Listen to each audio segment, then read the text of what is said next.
we're a bit behind the schedule. Anyways, thank you all for coming, especially on this bad day. And I really hope that in the region it's a really nicer than here in Belgrade because it's raining whole day and it's a bit colder. And again, welcome to second day of digital security training. My name is Milica Antic, and today I will be your host. And beside me, Jelena Vasic, journalist and project coordinator from Creek, will be talking to you in the second part of today's lecture. Uh, First, I know we passed this previous week, but I just want to say again if we have some new participants. Your audio and video are off, but if you want to share something with us, you can just raise your hand and write to Luca, Jelena, or me, and we'll unmute you. And we are really inviting you to participate, to share your experience, to tell us how are the practices in your country. So we really want to have this participative as it can be. Beside that, if you lose internet connection, just come back with the same link. We will be here. And after this workshop, which is recording, we will send you the records after the workshop. Those are some basic things about this workshop. And I will just say a few things about Catalyst. This workshop is organized by the help of BTD and Catalyst, and I'm working for this organization foundation for a little more than a year. And what is the main area of work of Catalyst is a research of philanthropic giving and philanthropic framework in the whole region. So if you want to fundraise some money and you want to see what is the state of philanthropy in your country, I am inviting you to check our website and to find out what is the trending with donors in our region.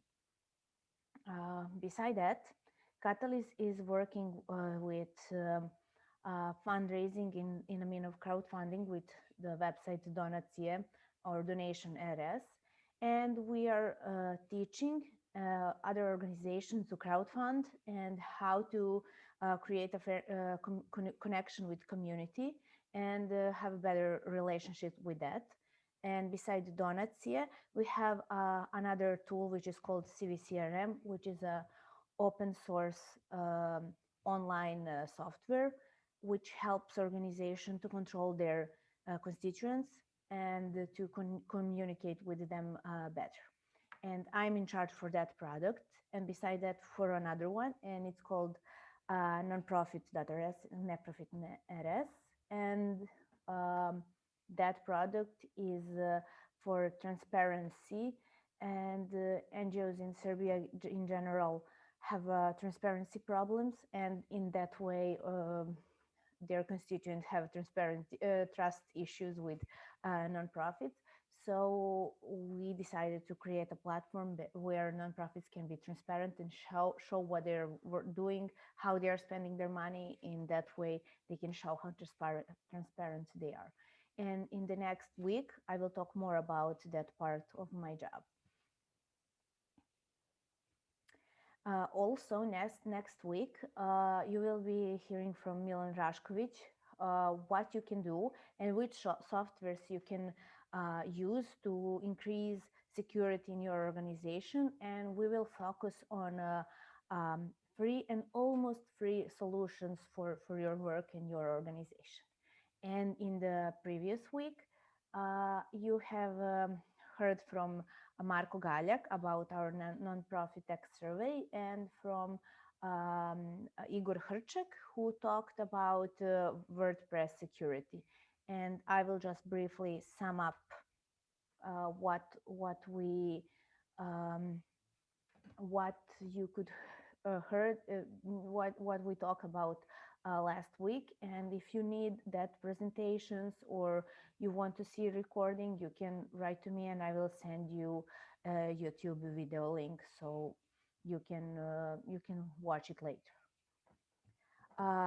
We in the previous year we analyzed the state of non-profit tech and how COVID was connected to digital transformation in our sector. And we saw that COVID really increased the need for digital transformation in our region.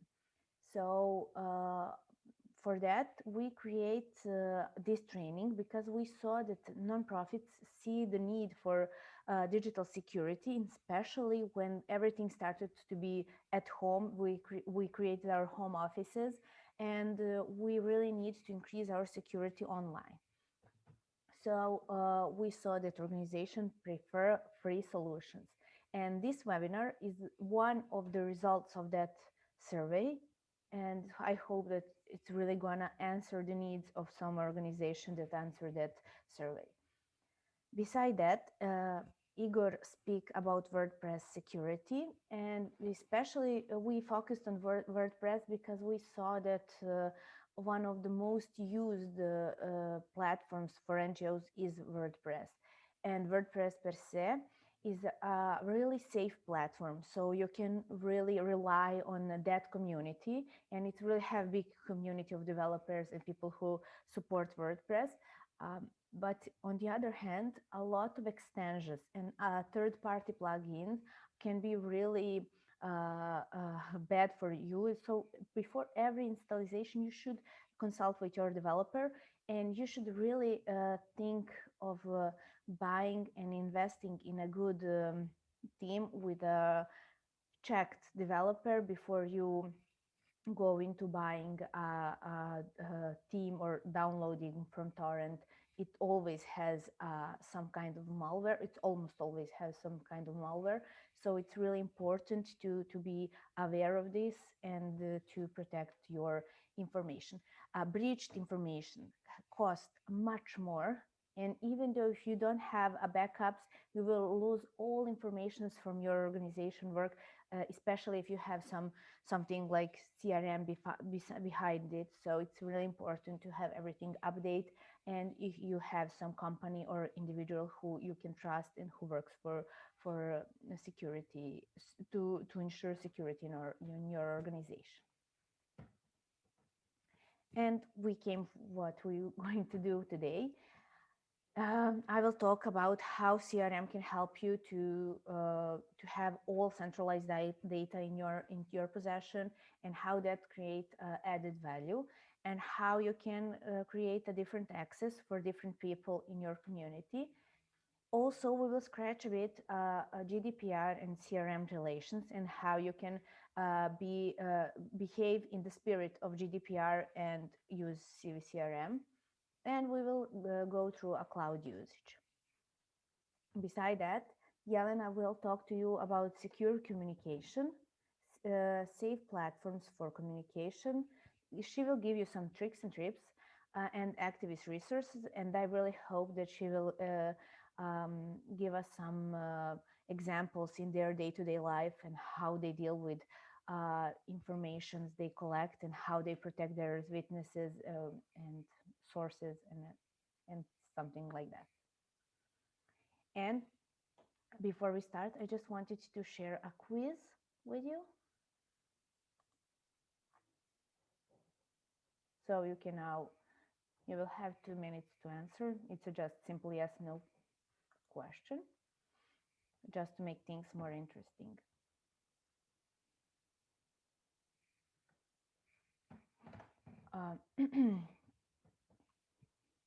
Okay. Digital solutions in general can help you to increase productivity. And it's no wonder, especially in this COVID environment, that almost all nonprofits have some account on some network, some digital network. So also beside that, a lot of organizations make unique applications to pressure the state to do something. So for example, there is a report problem in Zrenjanin city in northern Serbia, where you can report a problem. This is different than a state of in the regular state, because when I report a problem with my local government, they ask me for my personal information. So every time when I'm complaining about something, I have to leave my name and my contact information. So this report a problem in Zrenjanin can leave you with anonymity, and all informations are redacted. But also questions like that makes us to think about how these organizations are protecting our data. And that's important, because if something happened, if someone breached that information, it's much harder to again reconnect and create trust between constituents. If I reported a problem and I saw that their information were breached, it's much harder for me to connect again and have again report a problem in that way. Especially it's important with organizations that have worked with SOS for violence in family or something like that. So in that special occasions, it's a really much harder. Well, I will just give you some examples on our clients or organizations that we work on, how they use CVCRM to protect their data and how they communicate their data. When you're having a CRM, you can have centralized database and decide from that part what you're going to do with information you gathered. Like, do you want to give it to donors, or you want to just save some information for yourself, or you want to communicate it publicly? So I will just go through some case studies and explain how our partner organizations are dealing with it. For example, I really hope that you have heard for TAXO. TAXO is technical assistant for civil society organizations and work in our whole region. So if you haven't had any experience with TAXO, I suggest that you check out their website and maybe find some kind of training or support for your organizations, because that's what they do. And they're mostly using CVCRM for organizing events, so they can have a data on what kind of events they have most interest of, so they can strategically rethink and have they can see what makes the most interest with their constituents. So when they do find out that, they can create different trainings and improve their evidence-based events, so they can know what's the most needed in every region. So maybe in Kosovo is the one thing, and in somewhere else some other thing most interesting for organizations. And they are using statistics about engagement of their constituents, so they can know for the same purposes, so they can create strategic approach when they're creating events and support to other organizations. But also they did something interesting. They asked us if we can create a framework for them, so they can collect data on all organizations in the region where they work. So they gathered in previous, because this is a taxo 3 phase. In previous phases, they collect a lot of information, but in the end, they could not know if they're outdated or if they're existing. People change jobs, so they didn't have really current information. So we decided to create a new web form where people could share information about organizations where they work. And people shared names of organizations, area of work, what they are interested for to learn, and some kind of information that helped Taxo to create a better community and better communication with them. Also, they created better trainings, and in the whole region, they have probably now the best database of all organizations, and in a few clicks they can know where and how where is the need for what kind of training or what kind of workshop, so they can really focus on that. On the other hand, Civic Initiatives is one of the local resource centers in Serbia, and they're doing very good job with communicating with their constituents.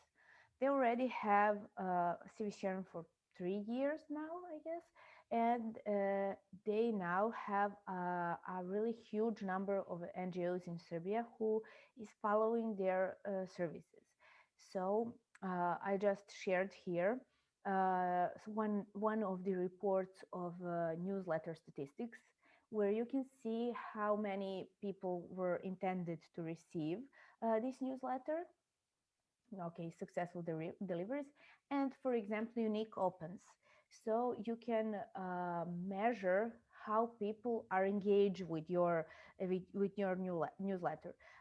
This is the last one from last Thursday, so that's why I shared this one, and it has a really good open rate stat. So 26%, it's really high, and that is because the civic initiatives are really targeting their audience very well. They know who wants to read their newsletter, with what topics, and what brings the most clicks. So they are just having those kind of news in their newsletter, and they are sharing that. So definitely, when you have a good connection and communication with your constituents, there is a lot of reward in terms of you really get your audience. Um, on the other hand, there is one organization called Association Chance for Parenthood, and they have a membership management, and they are using CVCRM to communicate with their constituents, but also to know when they will have when they had a new member, and is he or she paid for a membership, and they have a loyalty program, so they have some discounts for clinics if they are members of the association. So they have a really regular communication with their own constituents. So they manage those kind of information, and have all the time accurate informations about their members. And in one time when I talked with their representative, Miroslava, she said if I had to go through every day to Excel sheet and check if someone paid or not paid membership, I would go crazy. So this system as CVCRM help you to automatically know if someone paid for membership or not, and just automatically renew a membership if it is paid. On the other hand, there is organization as ACT, or for an active civil society together. It's a project that is grant giving, so the most accept applying for grants. There is a lot of reporting towards donor, but also from grantees to the grant giver. So from that, we can get a lot of information, a lot of reports, and a lot of statistic and analytic about what is done and how it's done in one organization. So I will just share. This is from ACT's website, so you can check it by yourself. This is the link. And it's in English also. And you can check as someone who really want to see what ACT have done in the first year. You can check how many grant schemes they had, how many organizations they have supported, and where these organizations are come from. And all these data are interactive.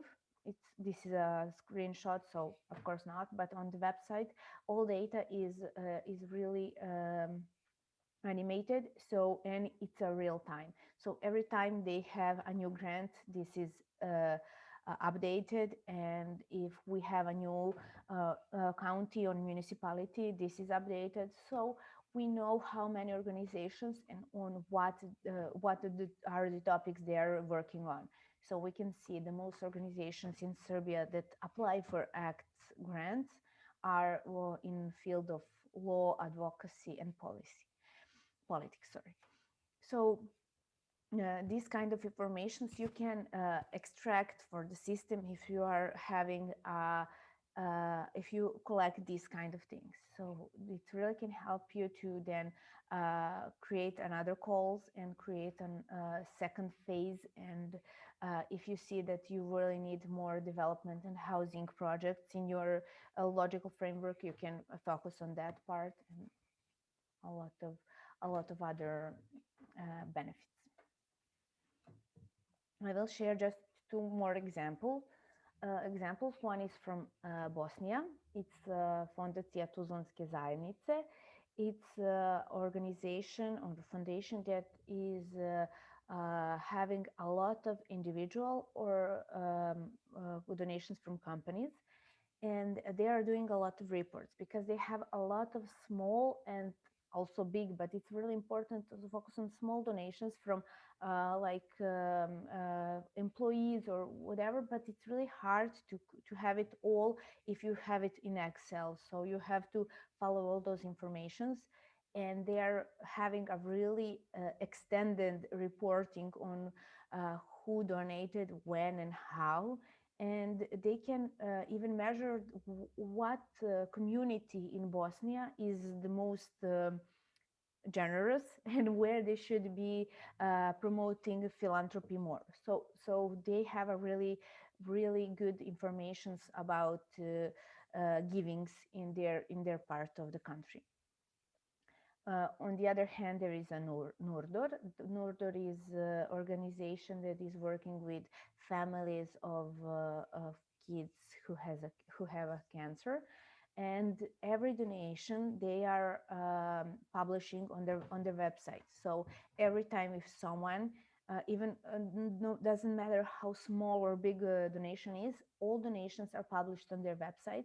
So they are creating that honest relationship with their visitors, and they really want to be transparent and say this is how much we collected.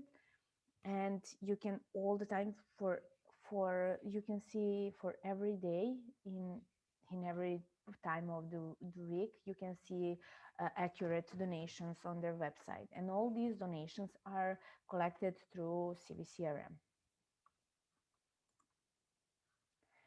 So I just wanted to check if this kind of online processes helps constituents in case of grant giving organization that I mentioned before, ACT. I just want to check how applicants are satisfied, and are they using the most of our online application system for grant. So we created a survey, and after all submitted grants, we send an automated email and ask how much your life was easier by using one of our for applying for a grant online. And we saw that a lot of organizations a lot of them said that they're really satisfied, and it really helped them to do not print hundreds and hundreds of pages and then send them by post office and hope that post office will work past 7, because we all do it in the last minute. And they really told us that it really helped us. I help them. So we had feedback and really evidence-based data that our services is really helping people to do better job. So a lot of them were satisfied with our services and with online process of applications. I mentioned that in CRM, you can manage data and you can filter what kind of data other people have access to.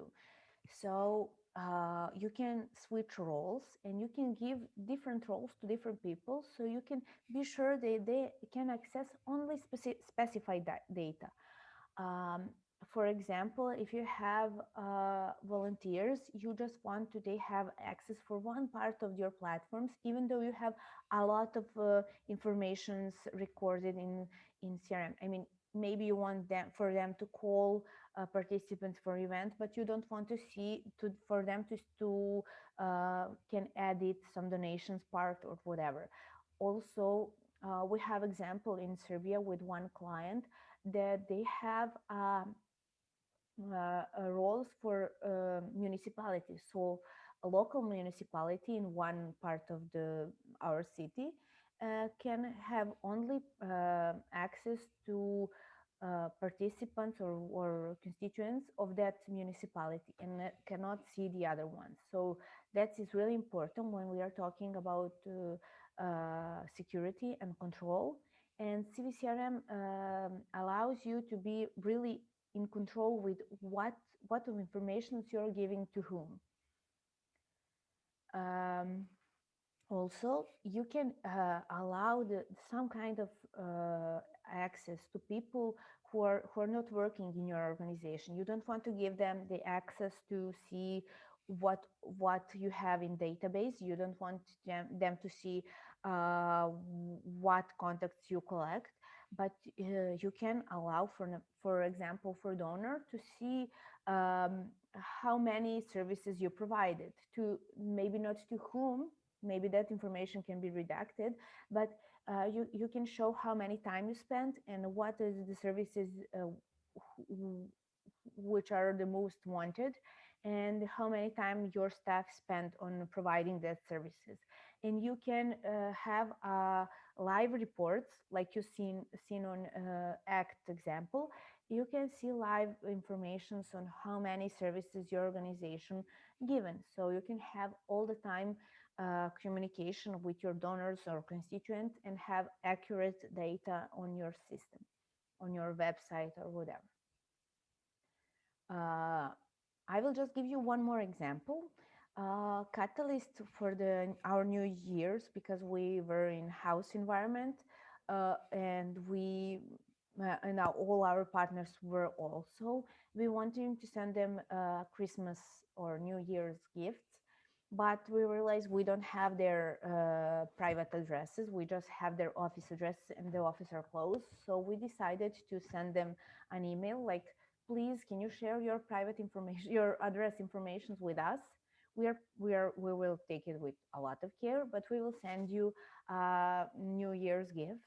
And we had a lot of positive response, and we in that way created some really important connection with our constituent, but also we or they believe that we will take care of their information and we will have it like handled with care. And then we send them like all these socks, happy holiday socks. And we had that feedback from them. That was a really cool experience. And CVCRM can help you to have that kind of connection with all participants and constituents in the process. And I mentioned that we will talk about GDPR and CVCRM. And now with all this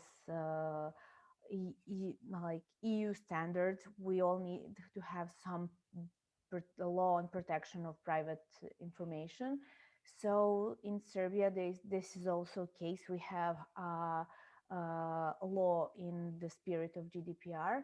So I guess that in all other countries there is some kind of law, or it's going to be some kind of law anytime soon. So CRM can help you to manipulate and handle the data you have and process it in a really good manner. As I said it, like we don't have any more need to have these informations about private addresses of our partners, so we deleted them, but in good spirit. But if you have these informations and you send emails or someone respond to you that they want to be forgotten, you have to allow that information.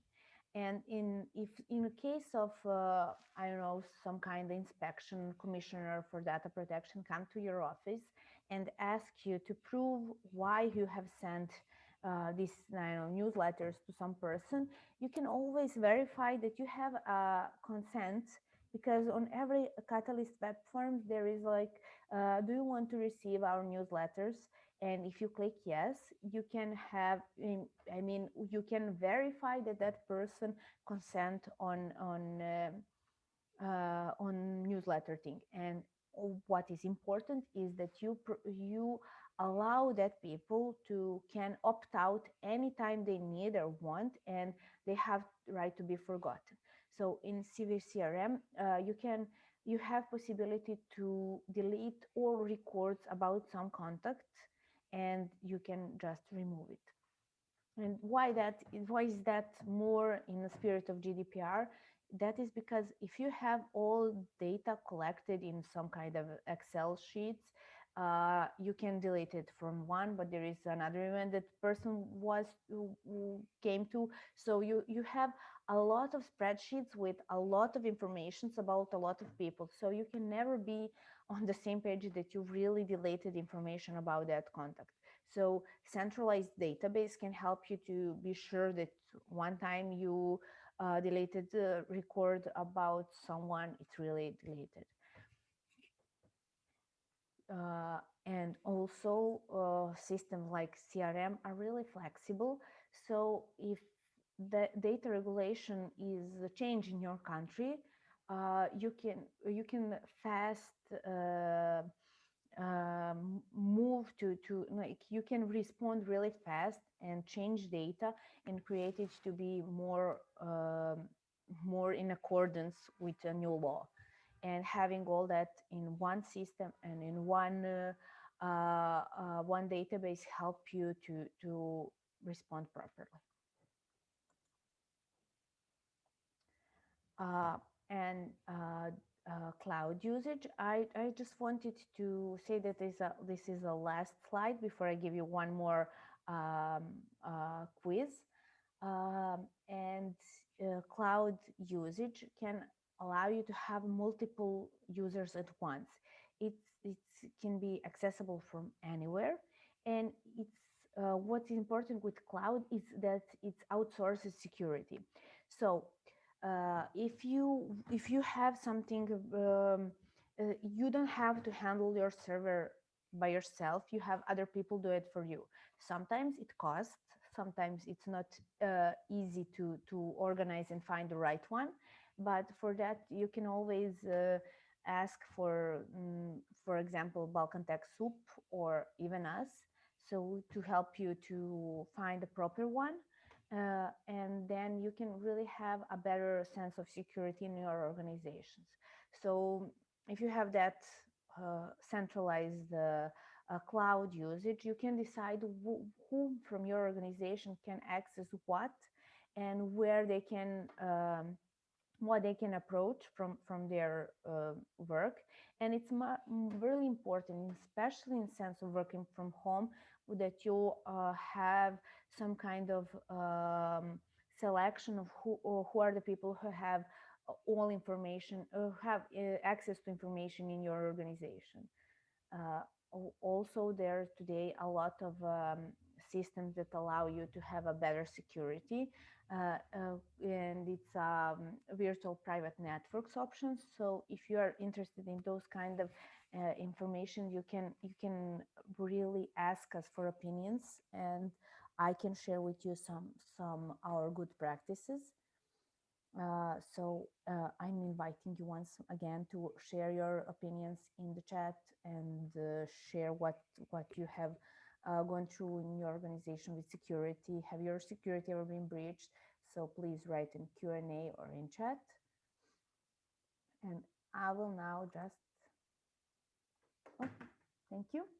On the first question I asked, do you use some kind of tech solution to do your work in organization better? We have 62% of yes. I will share these results so you can see it. And I will share another question. And if someone wants to share what they are using in their organization to help a life easier to them and to others, please do, because maybe something you really think of like small or important can really help someone to work better in their organization. Mhm.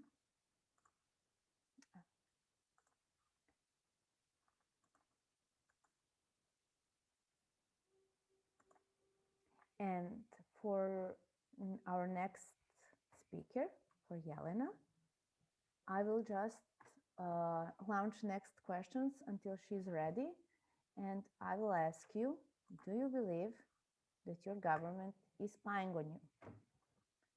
I don't know, are you aware that Catalyst last year was on the list of organizations that are, nice, okay, of organizations that are uh, monitored for money laundering and financing terrorism. So in that sense, it was really, security was really a big issue for a Catalyst. And we really wanted to talk about that and really wanted to share our experience on that. But I think that Yelena is the most familiar with this government um, attacks, so she will share some experience. Thank you, Elena. I did not expect to enter on this question, but I'm glad I did. Actually, it's a good question to start the session with. And I'm happy that some of you are still living in, a pink version of the world and denial that the governments are good and they're not spying on you. But we're here today to change that and to make your lives more secure and your data and your sources. Okay, you see? So majority is with me, but I will make sure that the other ones are with me in just like next 5 minutes. I can see the results so almost 60% to 40% on this question. Um, I'm to start with, yes, my name is Jelena Vasic, and I'm a project manager at Crime and Corruption Reporting Network, or short CRIC. I don't know how many of you are familiar with our work. We are investigative portal from Belgrade. We actually are specialized in investigating organized crime and state corruption. And that is why we have been experiencing a lot of different kinds of pressure in the previous 6 years, because we're 6 years old. And our small team has had many different kind of experiences that have shown us that actually the government and their agencies are spying on us. And I'm happy that we were told that this session is being recorded, because these information that I'm about to share with you are public, and that they can be treated as that. And that is why I feel comfortable to say that, like, okay, yes, we have evidence of current government and previous governments spying on CRIC. And I can start with an example from 2016. Back then, we were actually working on an investigative story, as any journalistic portal should do. And it was not a problematic one if you live in Sweden. It was an investigative story about property of the current prime minister, and now he's the president, Mr. Alexander Vucic. So we were, as reporters, investigating what he, as an official, as a government official, and his members of the family, what is their property, what are they owning in Belgrade and Serbia, outside, etc.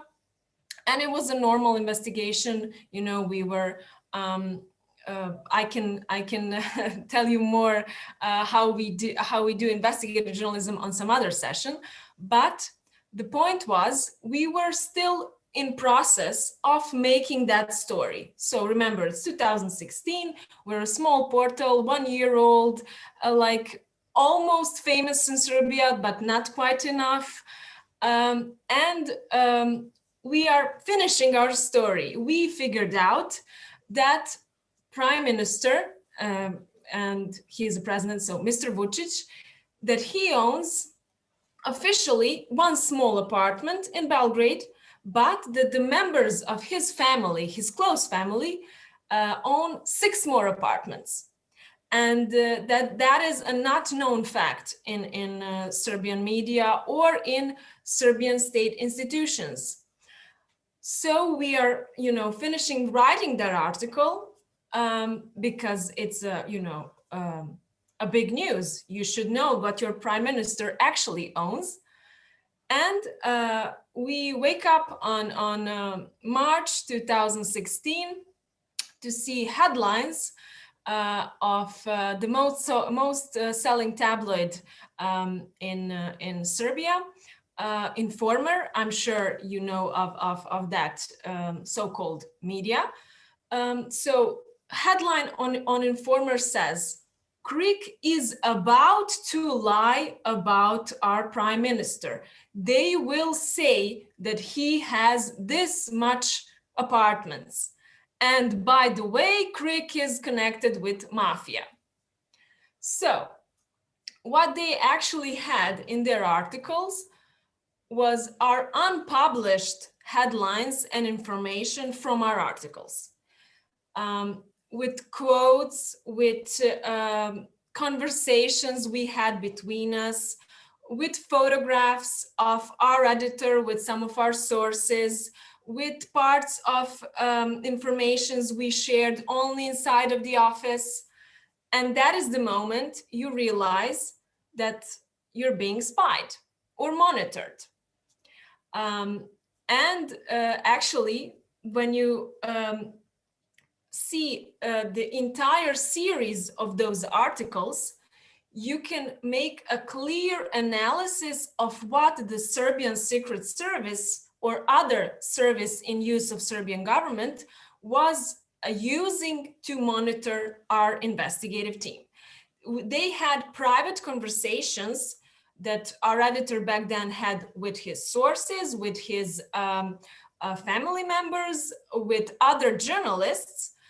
They had transcripts or informations of the parts of the story we only shared in person in our office, and also part of the text that was only on our emails because it was unfinished.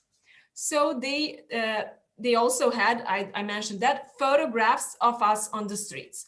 So they were doing a full monitoring, like in person, like following you on the streets, bugging your office, following your phone conversations, and obviously parts of email conversation or via internet monitoring. So that was something we can say now, because it's impossible, really impossible, for a tabloid to have that kind of information about you without Secret Service giving it to them. The thing they did, the tabloid says that they had a source inside our office, which is impossible because back then we had 5 people working for us, and every one of them was and it still is a true professional, and no one, not anyone from those 5 people could have all those informations, like private calls and gathered from their colleagues. So the conclusion is, to make this story short, we were completely monitored back then, and that was the moment we completely changed the way we communicate and work. And of course, we immediately changed the office. We are now in a different office. We changed the way we talk on the phone, we'll exchange emails, talk with each other in person. So we completely changed the way we communicate as journalists between ourselves. And actually, I see the data can be stored in any country. Is it? My country. No, Oh, no. sorry. I'm sorry, Elena, that was just me replying to a question in the comments regarding something Milica was talking about earlier. So sorry, please do just continue. Sorry. I thought it was We'll let you know if there's anything sort of relevant to to this what you're topic. talking. Okay. If yeah, Okay. right. Thank Sorry. you. So to go back on the story, the point was, we figured out that it should be done, and of course, um, if you have any kind of doubts, is your work serious enough to be monitored? Just like think of yourselves, have you ever objectively monitored the work of the government or local authorities? Have you ever questioned their work? Have you ever point that there is a mistake in their way of conducting their obligations, spending budget? Have you ever tried to communicate with the government and get like a negative response? So you can be an NGO working as Catalyst is working with donations, an NGO working with environment, NGO working with any kind of good cause, but which is currently not being addressed as such by our government. And for sure you are you are an object of potential monitoring by your governments. Why is that? Because the governments, if they function like ours do, they always want to have information, negative information about them, gathered in upfront. Like they want to do as much as spin-offs and negative PR towards you, so they can minimize the effects of your work. They want to present you as some, foreign spies and, like criminals or anything that can add to your list, of course, with quotes, and then have you labeled, so that labeled NGO and that labeled should I say journalist is talking bad about me, so I don't need to even respond. So they want to, have their defense. That is why they're monitoring you, or potentially monitoring you. And that's not, of course, the only reason why you should be protecting your data, your sources, your communication. Of course, you should protect them from all the other kinds of bad guys, the ones that are trying to steal your card information, personal information, sell them online. We have different kinds of threat these days, but today's topic is how to protect ourselves from the angle of NGO and media environment, and have our partners, our citizens who support us, our sources protected, and of course ourselves in a way that our work is not endangered. So that is like I would say short, but let's say short introduction in why is this topic important. You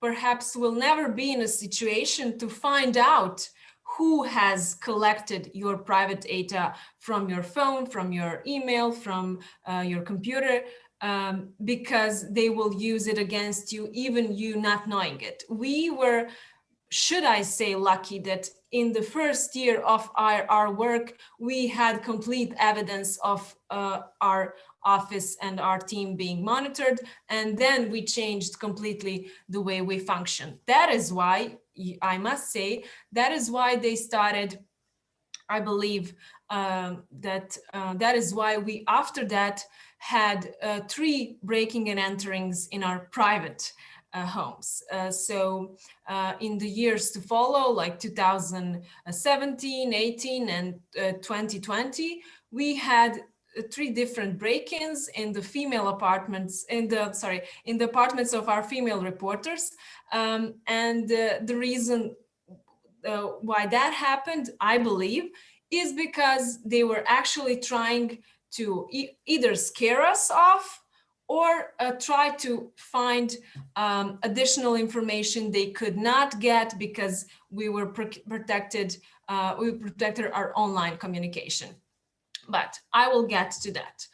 Now I would like to share, and I assume you don't need to write this down or anything, because this will be recorded and shared with you. But I would like to share several online tools, websites, programs, etc. we use in our everyday work, and we trust and we highly recommend them because I will give you an examples you can use right away, and those you need to work on to use, but it will be up to you. Do you have time to kind of dedicate your time to be more secure and have your partners and colleagues and donors and sources more secure? So, and of course, please do write any questions in the chat, or I would be happy if you could talk to me, but I guess this is not the option on today's session, but No, please do. if someone Please do. wants to talk, just raise the hand and I will just allow that option. Oh, that's great. That's great. So if you want to ask a question, please interrupt me, ask a question, and we will, because we have time today, and we will actually try to answer your questions. So I would like to share screen now and show you one of the first tools we use. I hope you see it. So it's Signal. I don't know how many of you are already using this, but I highly recommend it, and you should use it instead of any other app, communication app on your phone. So Signal Private Messenger, you can see it. It's available free and online. It's a mobile app you use to communicate completely in a safe way, completely encrypted communication, and it has all the options you are used to in other less secure apps. So you can use Signal for messaging, you can use it for calls, you can use it to send files. It even has emojis, as you can see here. It has, of course, group chats. It has options for calls. So that is something we have started using, and we use it on every day. And if you scroll down below, you can see that also Mr. Edward Snowden is using it. So it's a big recommendation. And the CEO of Twitter is also using Signal for their communication. And they have also explained why, because it's an open source. You can see its code. It's mostly because it's funded by grants and donations. So it's a good story, good should I say company that has, in a very open way, created this app. And that is why actually it has been shown that the Signal is the only one that doesn't store your data and send it to different sources. And that has been shown with different apps like, WhatsApp, Messenger. I don't trust even Viber. I don't use even Telegram because I don't trust their owners. So if you ask anyone from CRIC or anyone from a serious international investigative journalism network, they will always recommend Signal. It is very easy to install it. Just go on your Google Store and download it, enter your number, and you will actually immediately see who is also using Signal from your phone book. And of course, the point with Signal is you can use it safely only if the other person is using it. So I highly recommend, if you start using it inside your organization, and then one by one, you can actually add your friends and colleagues and partners and different people you need to speak securely with. You can invite them to download Signal because it's free, it's safe. And the thing is, actually, it's different in it has how should I call, upgraded options that are not available in other mobile apps. For example, you can set on your Signal, on your phone application, that your messages are disappearing after a short period of time, and you choose that period of time. For example, if you want to send very sensitive message like a password to someone through Signal, you can set the small timer that that message should only be available for 1 minute or for 1 day. So disappearing messages is a very, very useful tool you get with Signal. They are automatically deleted and not able to access any longer, because Signal is using encryption on both ends. And when both parties are using Signal, then your message is completely locked. No one from the outside can enter your Signal message. Other thing, you can set on your Signal mobile app that no screenshot is available as an option. So when you send your message through Signal to someone, when you send it and they open it, they cannot screenshot it. They cannot, resend it to someone else. Also, Signal is available, as I said, to have encrypted calls to someone who also has Signal. And that is a very good way to communicate, but you should always aware that even though you're using online locked communication, you are still in offline world. So you should not use Signal if you don't trust your office. You should not use it for a phone if you don't trust your office or a person next to you. If you use Signal to call someone from like a coffee shop, a person next to you will still hear your conversation. It's something to think about. We have been trained in these previous years because we had to actually think first about our offline environment, because we were wiretapped and we were monitored and followed and listened to in our offline world, in the streets, in the coffee shops, and you can see people surveilling you, so you don't talk serious important topics like this. But what actually would I like to add on this like trick yeah, someone sent the signal. Thank you, Luca. In the chat, you have the link for it.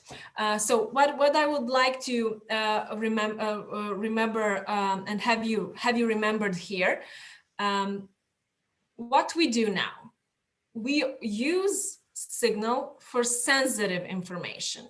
For example, I will use Signal to send my colleague an information regarding a source, an information regarding time of our meeting, data regarding something on the story we're working on, or Signal only to communicate with the source that is in a very specific position that should be, with hidden identity. but we use Viber for daily communications. Like, hey, did you see that article in Informer? Haha. Or hey, should we have today, sushi or chicken? And why we do that? You should always have the people monitoring you at least something they can grab on. They should think that they have part of your communication given to them. They should still think that they can access your communication, because if you close up every part of your organization, like every part of communication online, they will attack harder. They need to have something they can write in their reports, because they're just people as you and me. They need to have something they should present to their bosses. Like, today I figured out that they're talking about, trip to seaside, something like that. But they should not have the other part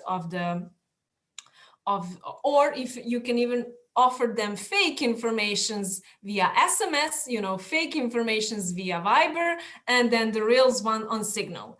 I know I'm getting like,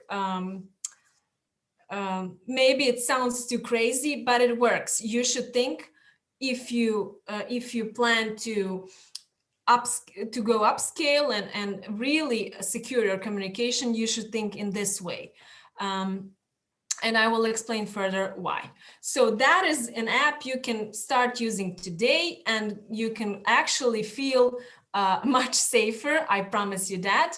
And also the thing I didn't mention, Signal is also available to download it on your laptop, on your computers.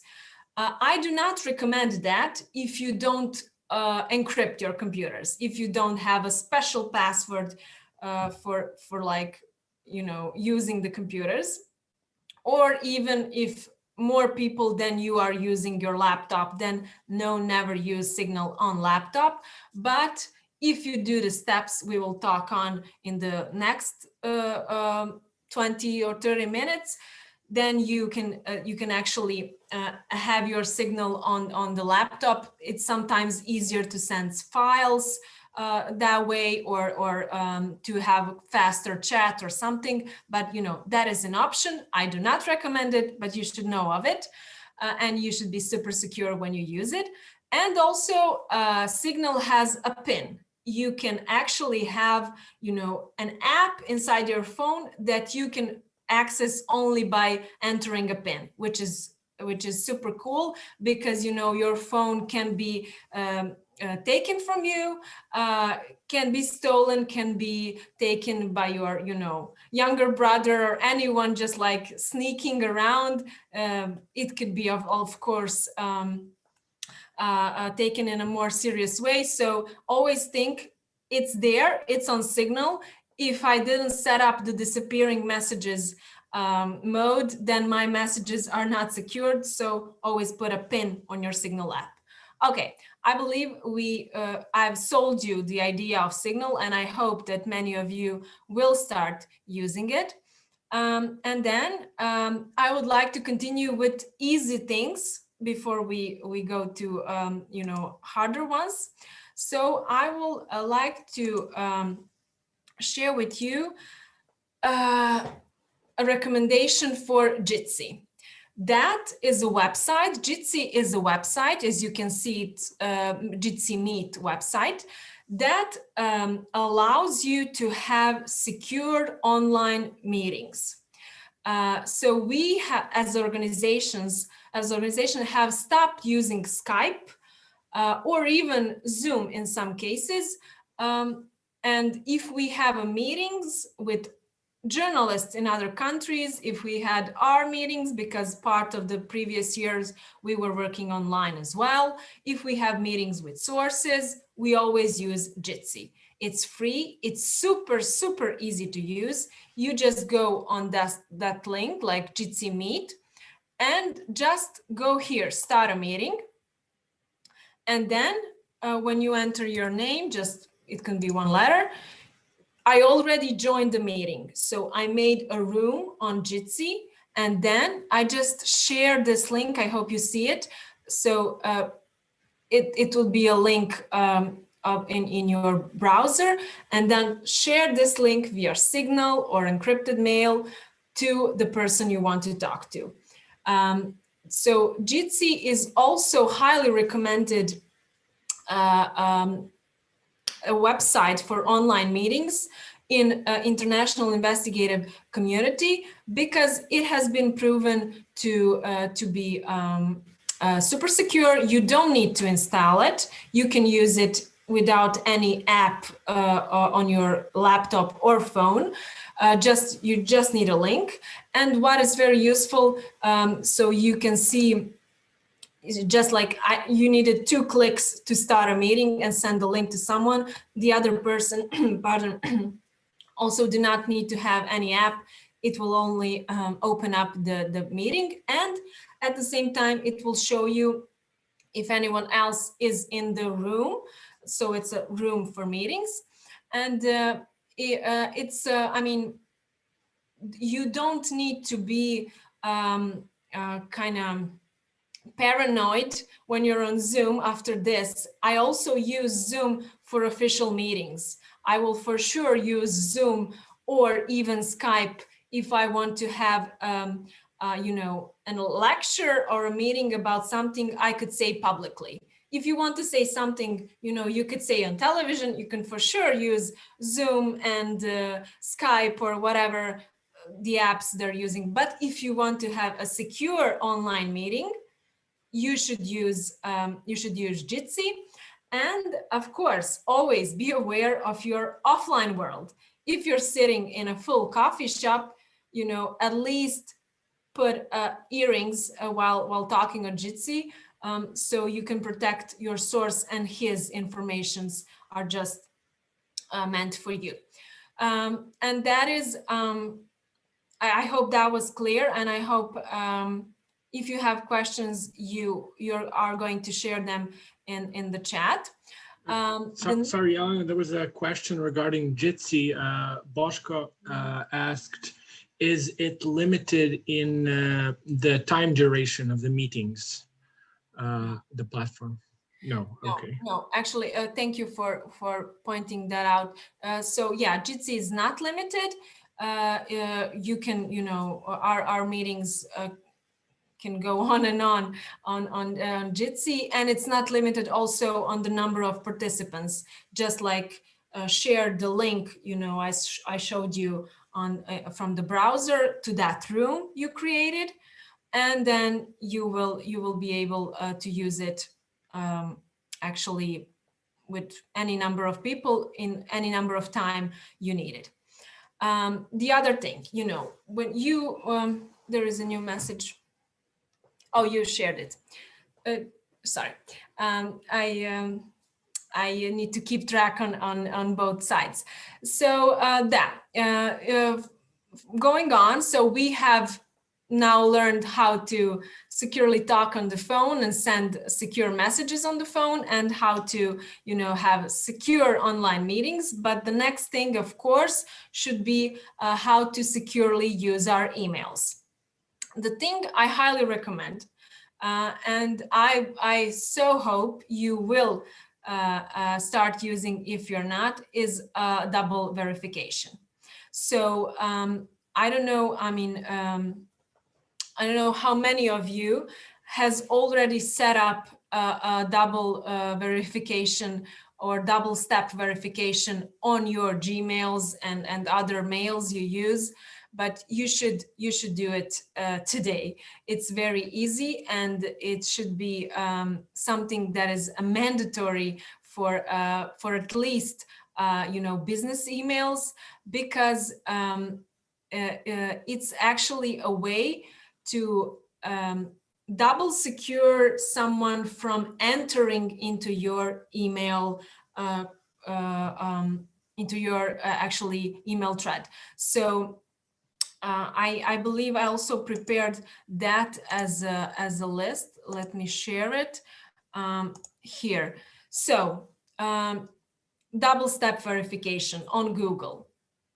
it's super easy. Just type in your browser like double-step verification for Gmail, for Google, for any other mail. It also has those options, reliable ones do. So it says, like you can see on your screens now, you enter your password, and then after that you will be asked to enter one more code that you will be actually getting on your phones. That's a double step. When you enter a double verification, it means that actually someone who wants to enter your emails needs to steal two things: your password and your phone. So when you set up a double-step verification, actually, the thing to worry about is not having your emails on your phone, because the phone is the most sensitive thing you own as a person, and I have actually stopped, and in our organization that is a practice, I have stopped receiving emails on my phone, because email is not an emergency. Email can be read tomorrow at 9 p.m. and you should not have your emails on your phone, because phones are easiest to steal. And even though you have a double-step verification, if it's on your phone and if your phone is not locked, you have lost, you have given away your email contacts and everything, and your correspondence with someone, which is, which should be secured. So what I highly recommend from today on, use like a Google two-step verification. So when you enter your password, you will be asked by your Gmail account, like, now please enter a code we have sent to your phone, and like, I hope you can see this or not. Yeah, it's too bright. So see, that's a Google Authenticator. Those are codes that change every 60 seconds. So you can, that's why I can easily show them to you. So the thing is, I hope you saw it. I mean, I'm not sure how bright it was, but the thing is, when you have a password that is entered to your Gmail account, anyone actually can steal your password if you're not being secure enough, and we'll talk about that later. But no one can be quick enough to get your second code. That's why it's a double-step verification. No one can be quick enough to steal your second code that is changing on every 60 seconds. You are the one who can, just see it and type it in, and then go further. I will ask Luka and Milica to just kind of tell me if I'm being clear enough or too fast, because I don't have an interaction with the audience, that I don't know if I'm, being clear enough. So please stop me if I have to be like more detailed to explain something or not. I will give you a chance now, because I'm continuing on a very, very serious topics after this. I thought, thank you, Elena. I thought you were being very clear, but of course, everybody's free to comment or use the Q&A section here in the bottom of your screen to sort of ask questions, and I'll try to answer, Milica and I, that is. And if there's something specifically we should ask Elena, I'll let her know, so that, so that you, Elena, you don't have to keep sort of gazing at the chat the whole time. We'll let you know if there's something that needs more clarification. Okay, because so far this was all easy. You know, so far we had very easy recommendations and tools and websites. You know, that is all something that you can do in just 5 minutes, like install Signal, use Jitsi in a second, and have 5 minutes of your time today to install double verification system on your Gmail and your phone, and that's like super cool if you have it. But now we're talking, you know, more complicated stuff. So the next thing is you have now, if you entered the double verification step, you are now, you know, very secure in using your email. No one can enter your emails if they do not have your phone and your password, which is very good. But still, your emails are sent, you know, to other persons, and they're on the cloud, as they say, on internet. So if you want to be very secure, and I mean, not in an everyday work, not like setting up a meeting regarding, you know, who is going to clean the office next, or setting up a meeting regarding a new project. No, very specific stuff. Like we should think about, you know, changing the way we store our data regarding donors. We should think about new ways of how to approach government here and here, but not them knowing of that before we want to. So serious stuff you do not want to be shared with anyone, and you need to send them via email, should be sent via encrypted emails. And I hope that all of us are informed on how encryption works. Like encryption means locking down information. So you have information that is actually secured and locked on both ends. When you send an information in encrypted form and via encrypted email, you are sending it as, you know, a bunch of codes and gibberish and signs and anything, and the other person receives it as a gibberish something, and then they enter their encrypted key and open it as a real email. So that's the point of encryption. That is also how Signal works, but we don't see it. But here in encrypted emails, we actually see when you send an encrypted email on your screen, after you send it, it will appear that you sent a bunch of unclear, unconnected letters, words, codes, numbers, nothing you can really understand.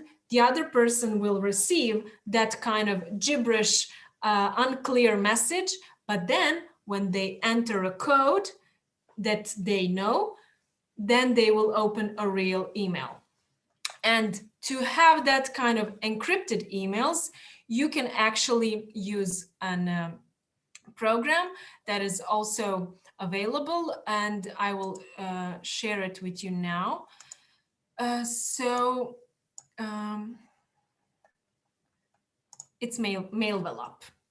I hope you can see it now on your screens. So Mailvelop actually is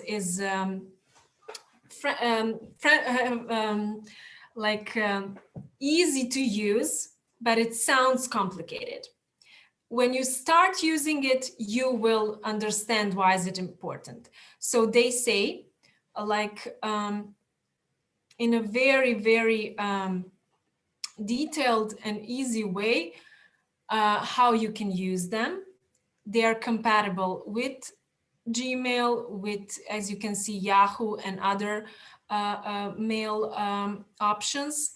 And also you will see a lot of positive serious articles regarding Mailvelop, and we actually use it in our everyday work, and we highly recommend it because Mailvelop is a secure way to send an email. And of course, they on their website, they completely, when you when you download it, they completely explain you step by step how to use it. It's impossible for me to kind of set up a mail envelope on your computer like this, but I will explain it as easy I can. So as you can see here, so mail envelope is an add-on for your browser, whether it's like Google or Firefox or other ones, and you just go there and download it. And after that, mail envelope will give you step-by-step guide how to add it on your email.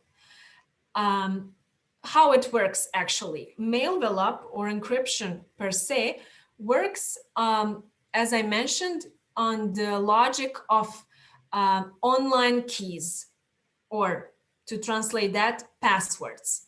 When you download mail envelope, you will see that you need to make 2 online keys. One of the key is public, the other one is private. The private key is actually a password you create, you think of, you remember. It should be a strong 32 characters password. And the other password is created by a program itself. That's a public key, public password. And that's a key you share with everyone. You can even put your public key it's like PG. So you can share that key on your social media. You will see actually journalists, investigative journalists that have below their Twitter name or Instagram name or whatever, they have their actually public key shared, because that's the key they're, communicating with the public, that they are using encrypted emails. And if someone wants to send them encrypted email, they should use their public key. So when you download mail envelope and create those 2 keys, then you actually have that, of course, exchange with your colleagues that you want to communicate with. And you enter their public keys, the ones they're shared online, into your key database on mail envelope. And after that, you can freely communicate with them and having your mails completely locked. And I will show you here. Don't worry, I'm aware I'm sharing my Gmail now, but this is a public mail link for this training. So you will see like this. I hope you see it now. When you open your Gmail, you will have this small red, should I say, box. And then when you click on it, it says write secure. You can write regular email, this is a regular email, and then you can write a secure email. And you will see that a huge box opens, and then you can add the public key of the person from your, key database, and then send him an email and says encrypt. And when you do that, he will get, he will get, as I mentioned, like a gibberish version of some letters and numbers, and he will get an option, like when he swipes with his mouse on those letters, he will get an option like decrypt, open email, and then enters his private key and opens the email.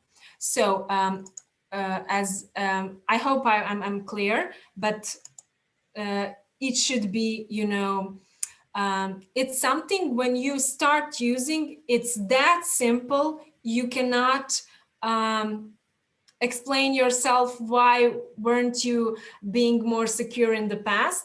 But this is something that will need like 20 minutes of your time today. So I'm easing you in.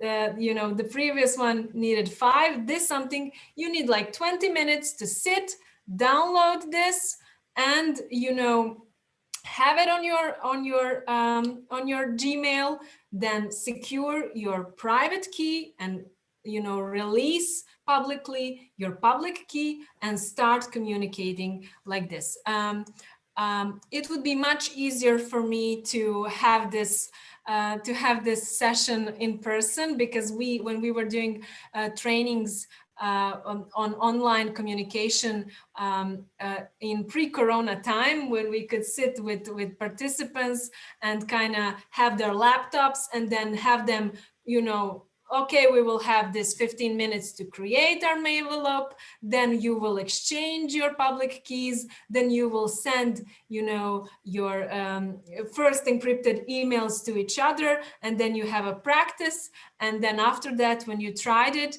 you never stop using it for important things. But the thing I want to kind of remind you here is that when you send an encrypted email, only the body of the email will be encrypted. The subject remains, public. So always think of that. And the subject or the name of the email should be general. It should not be super secure, open only with code, or, the thing we're talked about, but should not, it should be like invitation to an event, or look at these pictures when you have time, or talk to me later about, something general, because the subject is public. If someone ever sees your emails, they will see subject, but then they will not be able, if the subject itself is attractive, they will try harder to get your passwords and get actually to that database of encrypted emails. Okay, that was the way to actually, it was the easiest way to secure your email communication. I hope, I saw you send a link to my envelope. Thank you, Luca. Actually,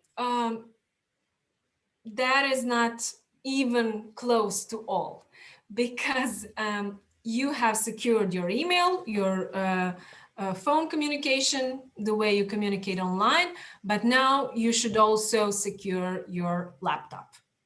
Because if you did all this and you have your laptop without a password, without a proper care, you have done nothing so far. Someone can take your laptop, or if more persons are using one laptop in the office, that is a problem. So if someone take it from the outside and they have all of your information, if you have not stored it properly. And of course, in this world, there is always an option to do it. So what we recommend is, of course, to encrypt your entire computer. But never do it alone or on your own if you don't have enough knowledge. Because once you encrypt your computer, or to kind of say it normally, once you lock it with the special password, you will never be able to get information from your computer if you forget that password, or if you create an encryption in a wrong way. So I believe that Catalyst and other NGOs, donors can help you and provide you with a digital security expert. We had been lucky that colleagues from international investigative community have helped us to encrypt our computers. It's not that hard to learn it, but it's sure not something you should be doing for the first time on your own computer and, you know, not having your own data ever again. It's something you should see an expert do on a computer, see him do it again on another computer, and then after that, when you have all the steps written down, maybe you should try it on your own. So encryption is that good. Then when you lock your computer and encrypt it, the data is, you know, the security expert from states, security agencies, from CIA, from anywhere, they cannot enter the data from your computer in 50 years and decrypt it if you have created a good encryption password. And actually, we practice to encrypt entire computers, but the thing you can do, which is much easier to survive, is to encrypt just a part on your computer, just one folder, just one partition, just one, literally one folder. And the way to do that is, of course, with another free online tool I will share with you now. And we use VeraCrypt. This is actually website for VeraCrypt. So it's step-by-step also like a free open source program that can encrypt a small part, a small folder on your computer. And always think logically. What are the information you want to have locked? For example, those are the names of your, donors that you should be protecting their data, names of your sources, information regarding some specific project. Of course, anything that is very sensitive and you don't want to be shared with anyone, that is the thing you should encrypt in a folder. And the thing is, this is a very good option for organizations that use one computer for 2 employees, because each employee can have its own locked folder with specific tasks they are working on, and no one else can enter that folder without a password. And as I mentioned, this is something you will need time to work on. So that is why I will send you this how to encrypt your system with VeraCrypt. So this is step by step, like kind of install, click here, use this, then this. It's a step by step. We would now need half an hour to talk about that. So, and we don't have that much time. So I will send this in chat. I hope you see it. Actually, I will just explain you very briefly how it works. When you download it, you need to kind of give him different kind of instructions, like how big you want that folder to be, how many gigabytes. You should think about that in advance. If you want just like some passwords to be stored in that locked folder, you don't need a big folder. But if you want entire database about your donors, you want a bigger folder with much more. Yeah, thank you, Luca. You have sent it all. Thank you. The thing is, you need to decide it before you start the process of encrypting that folder. And also, you should think of a password for it. The password for it should be strong, very strong, but easy to remember later, because the thing you encrypt, as I mentioned, you can never have again if you don't know your password. You know, if you have an encrypted something, it's locked forever if you don't enter the password. The thing you can do, you can just delete it. Also a very cool thing you should know about encrypting folders. You can encrypt them in a way to look like anything. You can save them as a photo. It could be like save as an image, and you can save them so when someone looks at your screen, they can see like an a folder that looks like an image, and actually it will not trigger anything. It would be even easier to remain hidden because it's just some image, and it's also very good when you send an encrypted files to save them as image, because it's kind of, it doesn't ring a bell as a document or a database or something like that. And also when you store it, don't call it encrypted files or like top secret. Call it like, vacation plans or, cookie recipes. The name of the folder should also mean something to you, but nothing to the rest of the world. And as we're going, further through the session, this is something that will take you more than half an hour. And I highly recommend to have an expert working on that with you. We are now fully equipped to do our own encryption because it's step by step, it's guided. We have done the encryption with the professionals from other organizations. And we also offer to well-respected NGOs and media professionals from Serbia that can contact us to just call us and we will help them with this. I mean, I remain on your disposal if you need help with that. And I hope that, our colleagues from Catalyst will connect us if it's easier like that for you.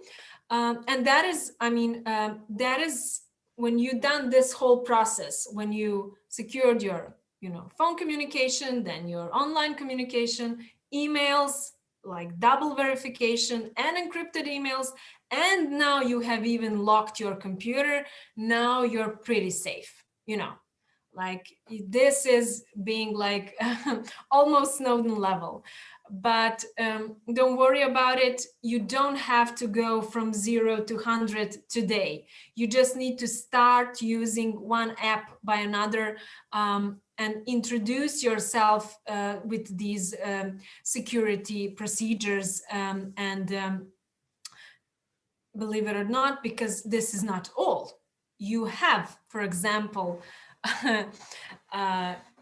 learned how to lock your computer or a part of it, which is, easier option, but you're still using Google, you're still using internet, you're still having your searches and your, online searches as a public information, believe it or not. And that is the next part of our session. Like, you should always try to use, or at least when you're using on a specific secure project, you should always try to use VPNs. Milica has mentioned in her session VPNs, so it's a virtual private network. Actually, that should become like a part of your, as you use Google, you should always use a VPN with it. What it does, actually, any VPN provider,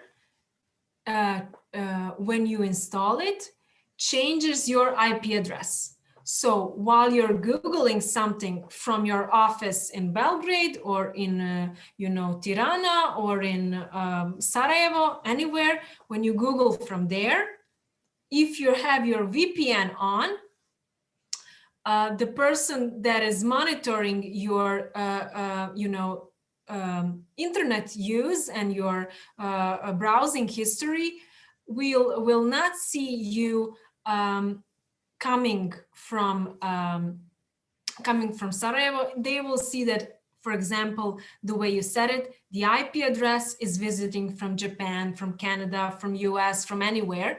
And the way to have that option, I will share also with you that now, is actually is to have, for example, any kind of just let me have that just for a second opened, because we're recording this. Yep. So sorry, it was a short break. So the best way to use it, if you are able to convince your organization to have a paid version of it, is F-Secure. We in Creek use F-Secure as because it has two special features. First one is F-Secure is also an antivirus. You know, it's basically, you know, in this digital world, it's completely impossible not to have antivirus installed on your computer. You should always have it. There are free versions, but I assume that all of you in your NGO communities and media organizations can actually afford to have a company antivirus subscription. We recommend F-Secure, as I mentioned, because F-Secure is actually available if you buy more licenses. If you buy just like one license, you can use it for 7 devices, which is very good. You just, you know, if you're a small team, you just buy one license and have all of you secured. You can also try like for free, and then convince your colleagues to buy a paid version of it. And then, of course, the other feature I was mentioning, F-Secure, beside being an antivirus, has a VPN built in. So it has an option where you just, when you download it, you can click on the icon on your computer and actually choose a location. From which you're actually kind of browsing, you know, like I'm now browsing from Japan, or I'm now browsing from, you know, US, never mind. And you can switch it off. Of course, this is also useful in everyday world. You'll not just for secure communication, it's also very useful when you want to see different results. For example, if you're Googling something, the Google shows you information regarding, you know, the place you're in, the language you use, and etc. But when you're Googling something from US, when you set up your VPN, or in this case, F-Secure, to say, I'm now entering internet from US, then you will have different results.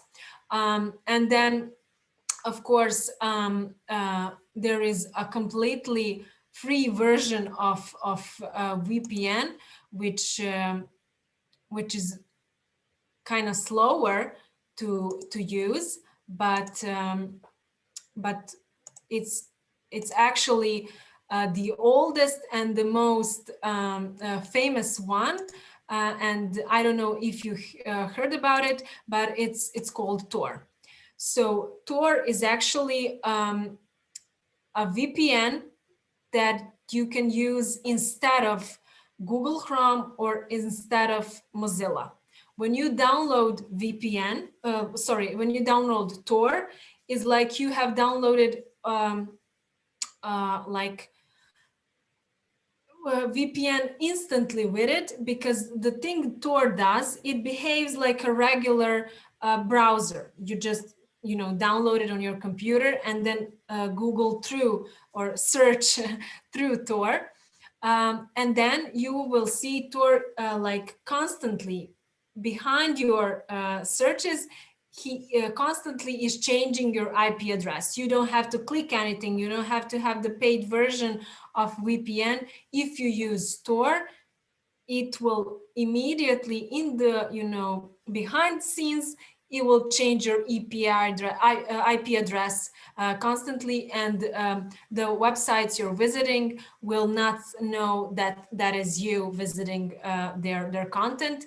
We actually use this when we visit, for example, websites of the companies we're currently investigating, or websites on like some government agencies, or you know, if we're trying to be more secure in searches regarding something we're currently working on, we use Tor. But the thing you should know about Tor is that it's a slower search engine, because he's doing two things. He's doing searches for you, but he's immediately you know, also changing your IP address constantly. So that's why, because of those two processes going on together, that search engine is slower, but it's completely secure, and it's as you can see, donation based, and you know, everything that comes from an NGO community, it's a more secured and healthier story.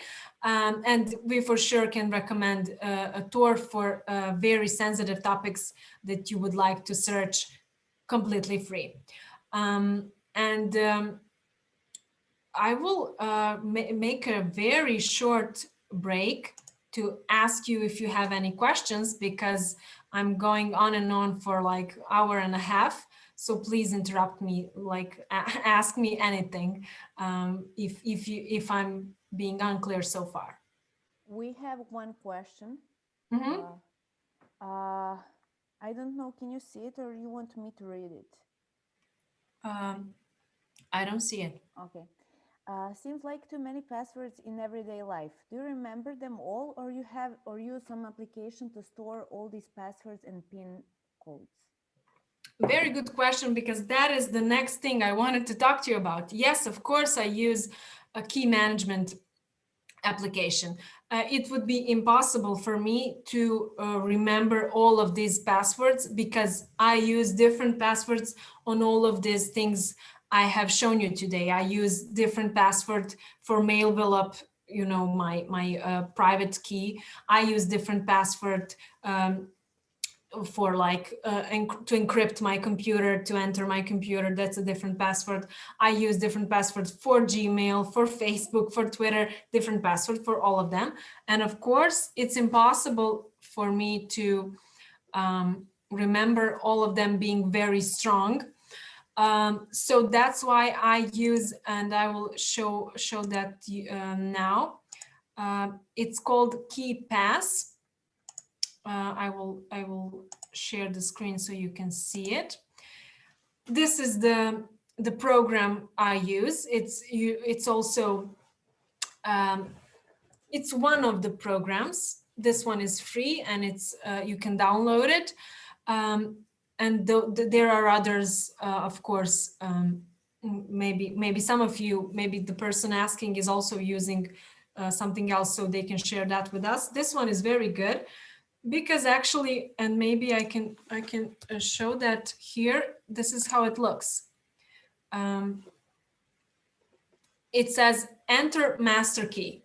So that's like the only password you need to remember. And when you put your password here, it will open a database of all of your passwords. And when you download this and create this, but also being very careful with storing your passwords here. When you have this in place, you will never have to remember any passwords anymore. because this program also offers you an option for them to generate a password that is long, complicated, and new. And it's, visible only to you because it's generated inside the program you have created when you entered your password. So then you just enter your password. I will not do that now. And then you're entering the database where you can copy any of other passwords you need. So I have stored my passwords to KeePass. You can have the backup codes, like backup passwords on perhaps your USB memory, but encrypted one, So if you're carrying around a flash or a USB in your pocket, in your purse, make sure to be encrypted one.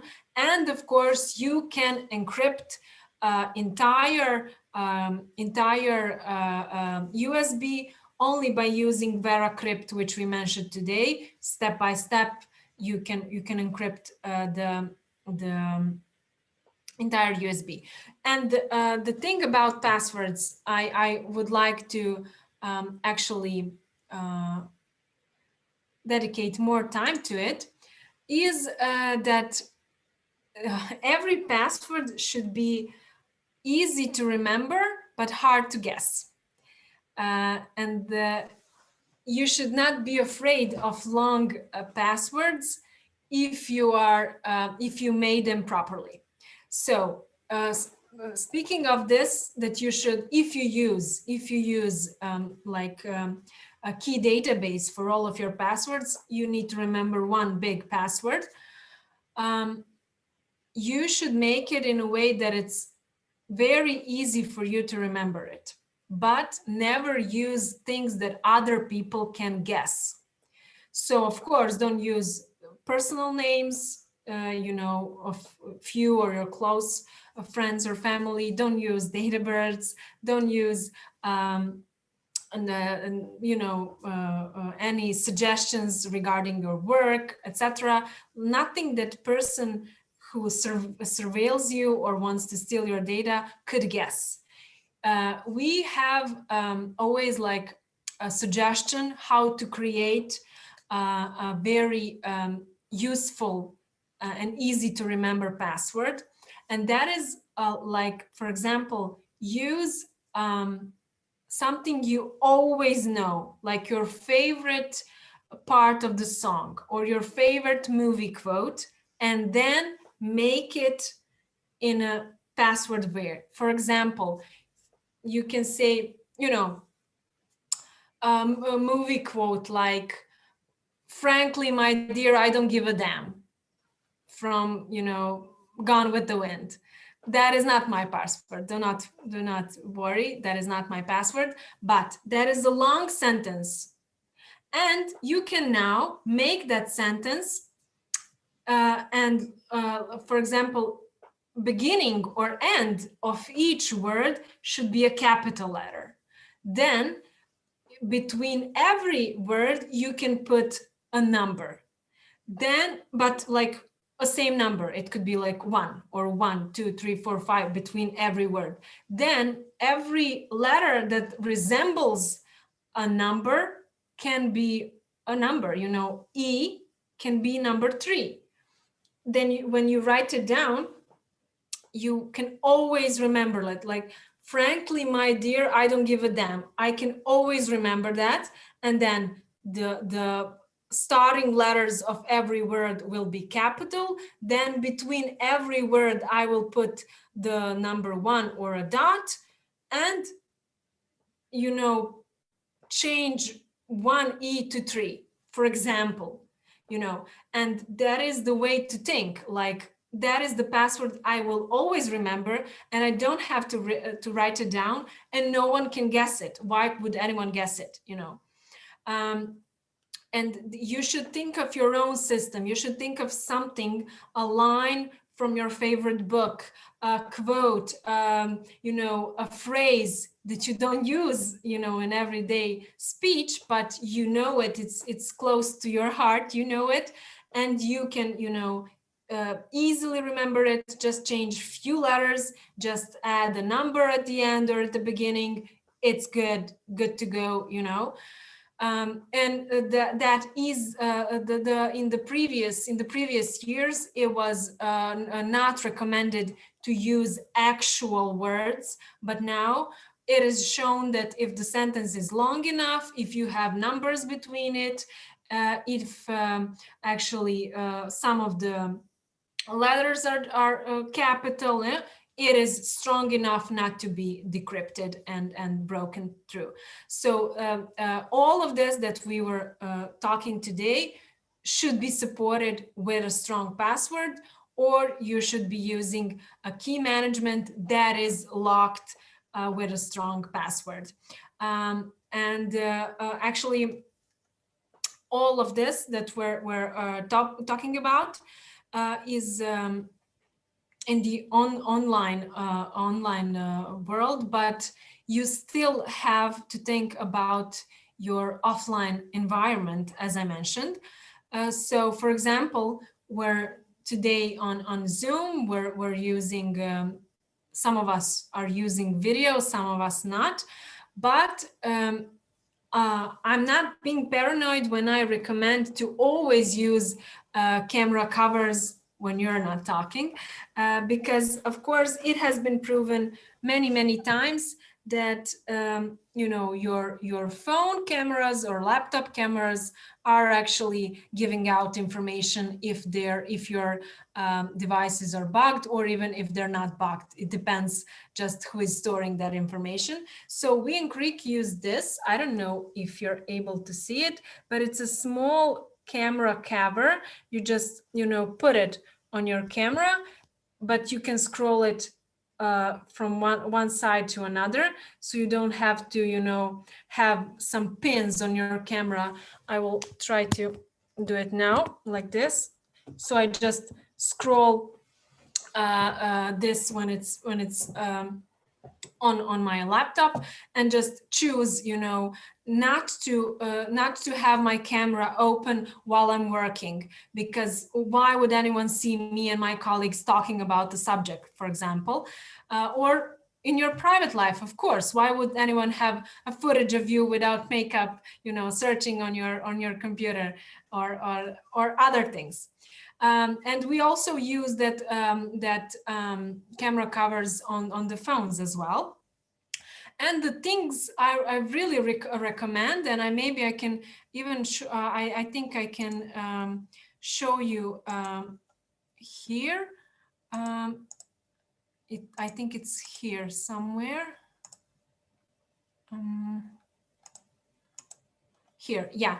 The things I would recommend for you to purchase as organizations, or even as you know, private individuals, is those screen protectors. So that's a thin foil that covers your laptop screen, and only when you look directly at it, you will see what is written on the screen.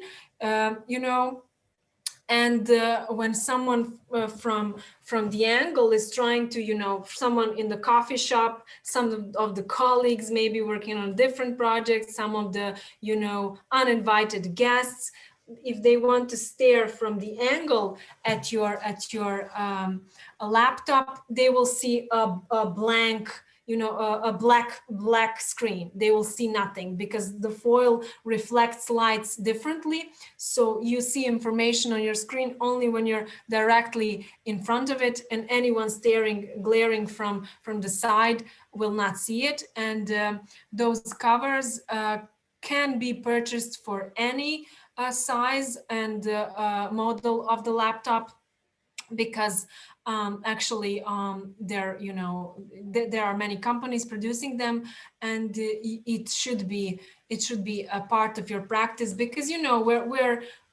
we are using all of our online communications, as I mentioned, in the offline world. I'm sitting writing emails in the coffee shop, and it's not good enough that I have encrypted my email, protected my passwords, and done everything. If a person sitting next to me can see my screen, if I'm sitting near the window, actually you know how the good zooming cameras are now. Anyone monitoring you from outside could zoom in and see what's on your screen.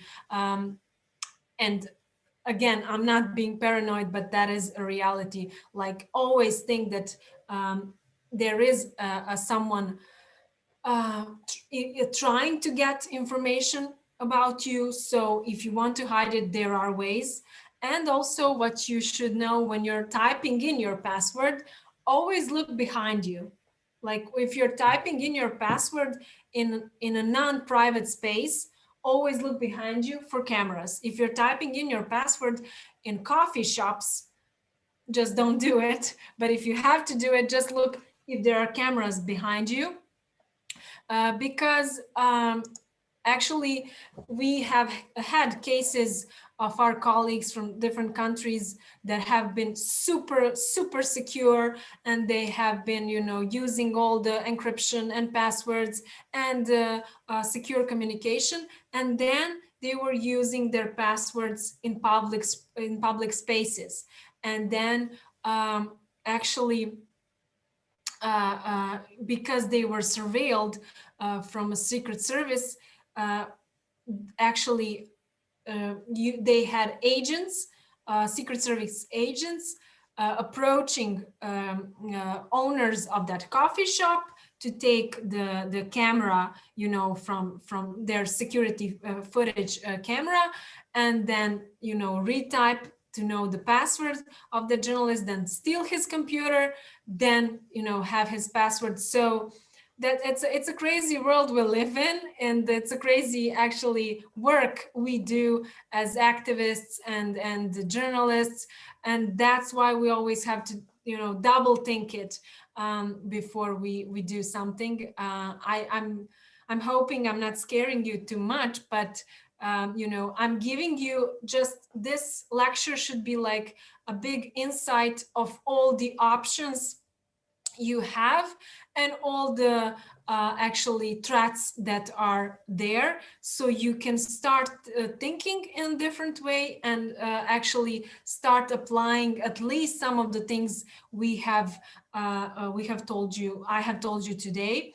Of course, I mean, there are other different threats in the everyday environment. For sure, you should not have your meetings in the spaces you don't control. Like, you should not have a super secure meeting about something you work on in a coffee shop with 20 people around. And I mean, we should have a completely different session on offline security, but it just it should be always coming from